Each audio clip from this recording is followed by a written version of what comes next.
The Hard Choice: How to Let Go of the Past and Build a New Future.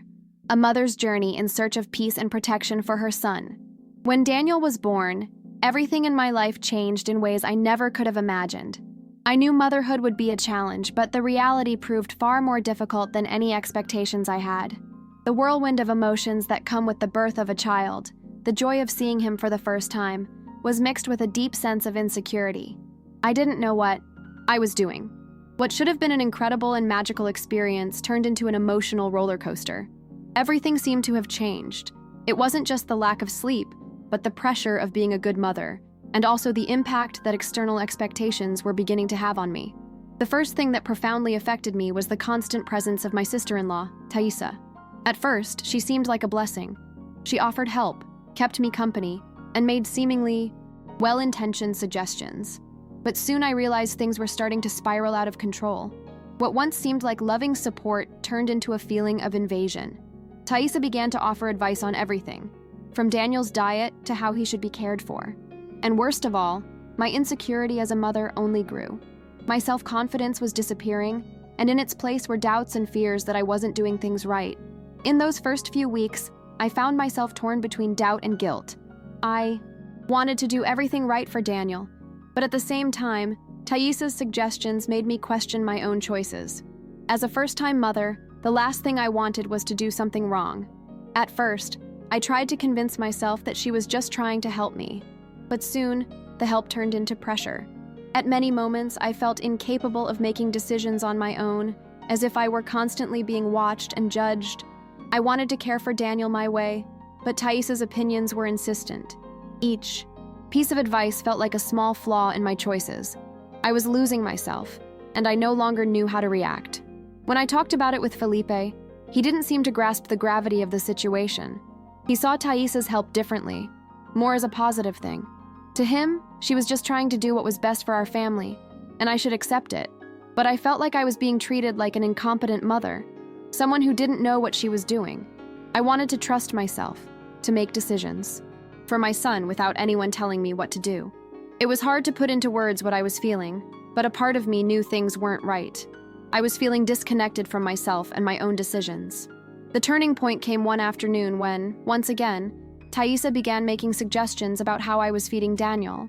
She said he might be hungry, that I should try breastfeeding again, or that he needed more warmth. It seemed so simple, but for me, it was enough to make me question everything I was doing. I looked at my son in my arms and felt a wave of panic. Was I really doing what was best for him? Was I caring for him correctly?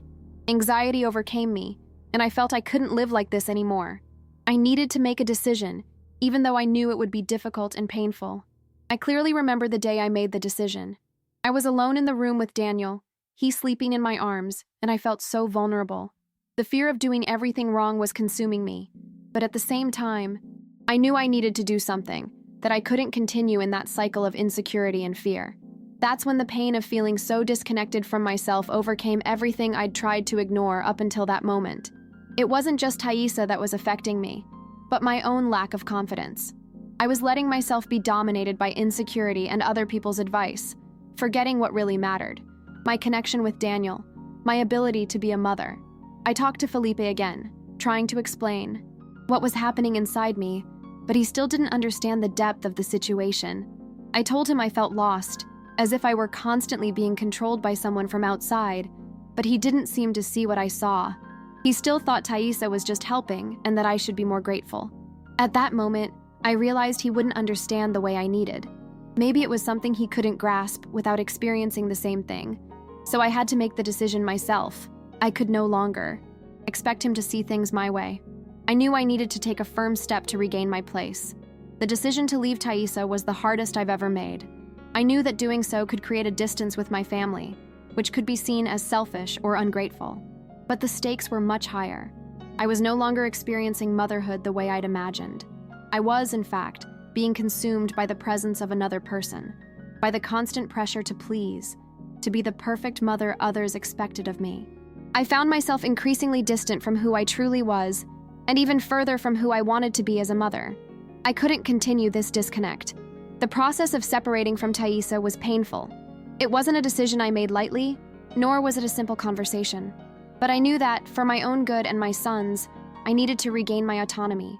I was clear with Felipe about what was happening, explaining again how I felt. This time, he seemed a little more open to understanding.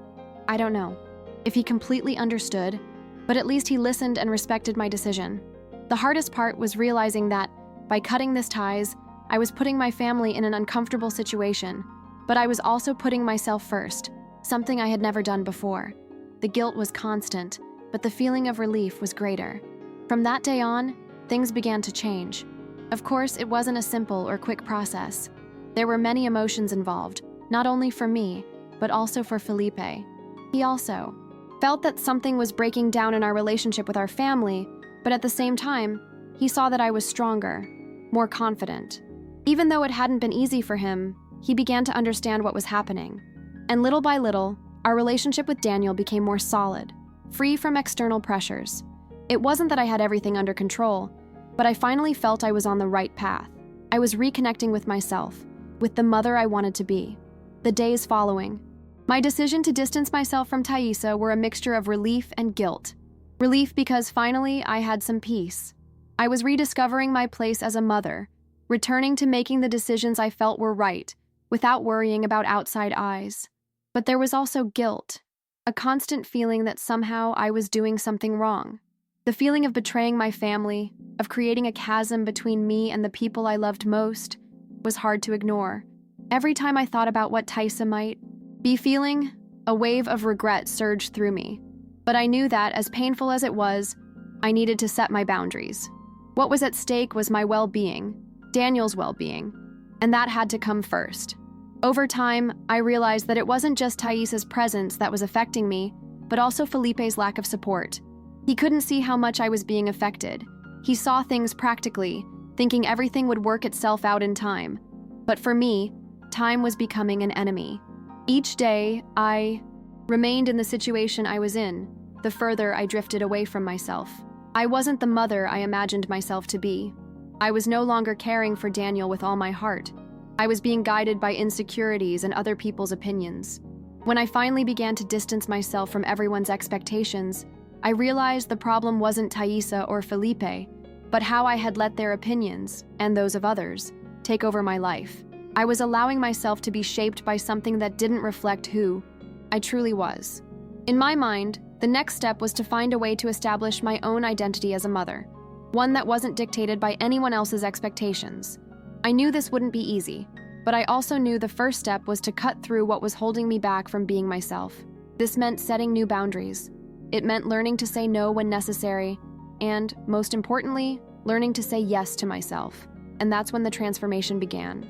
When I realized I didn't have to please everyone, that I had the right to do things my way, I began to feel stronger.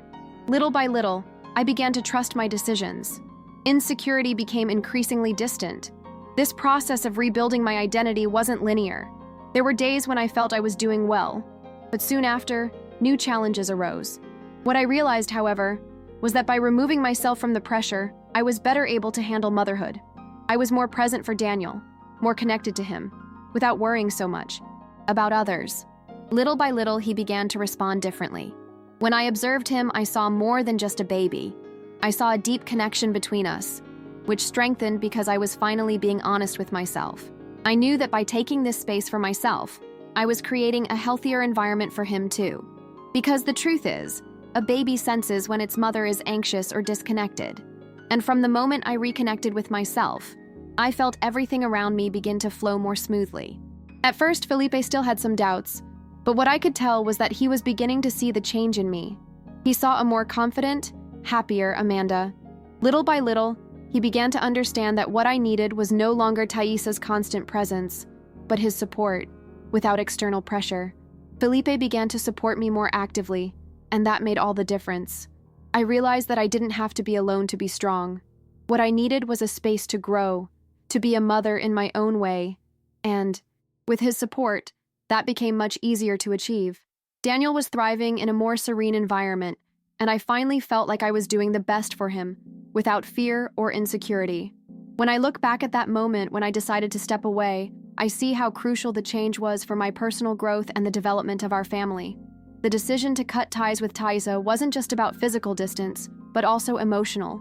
I realized that for too long, I had molded myself to please others, to meet their expectations, and this was distancing me from who I truly was. When I was able to free myself from this pressure, it was as if a light had been turned on inside me. I could finally breathe. I felt like I was writing the path and at the same time creating a healthier environment for my son. It was no longer about being the mother everyone expected, but about being the mother Daniel needed. The first few days after this decision were confusing, but at the same time, I felt freer. I was rebuilding my space, my confidence, and my relationship with my son was deepening. I realized that often the difficulties we face aren't about others, but about ourselves. I needed to address my own fears and insecurities, and this started to happen when I stopped comparing myself to others and started trusting myself. I knew that as a mother, I was doing my best, and that somehow gave me a sense of peace. I no longer needed to seek approval. My relationship with Daniel strengthened, because finally, I was being true to myself. Felipe also began to notice these changes. He began to see that by supporting me more, by trusting my decisions, he was helping to build a stronger family. That silent support, which previously seemed absent, became active support. He saw that Daniel's safety and happiness were directly linked to my emotional well-being. When Felipe began supporting me in this way, our relationship strengthened. It was no longer about who was right or who was right. It was about, together, making the best decisions for our family without outside interference that could throw us off balance. However, even with all the improvements, there were moments of loneliness. I felt distant from some of my family, especially Thaisa. Even though I was finding my own path, guilt still haunted me. I questioned if I was truly doing the right thing. Wasn't it selfish of me? Wasn't by distancing myself doing more harm than good? These thoughts would arise, and no matter how hard I tried to push them away, they still made me reflect. I knew cutting ties would be painful, but I also knew I needed to move on. I could no longer allow others to control my life. I needed to do this for myself, for Daniel, and even for Felipe.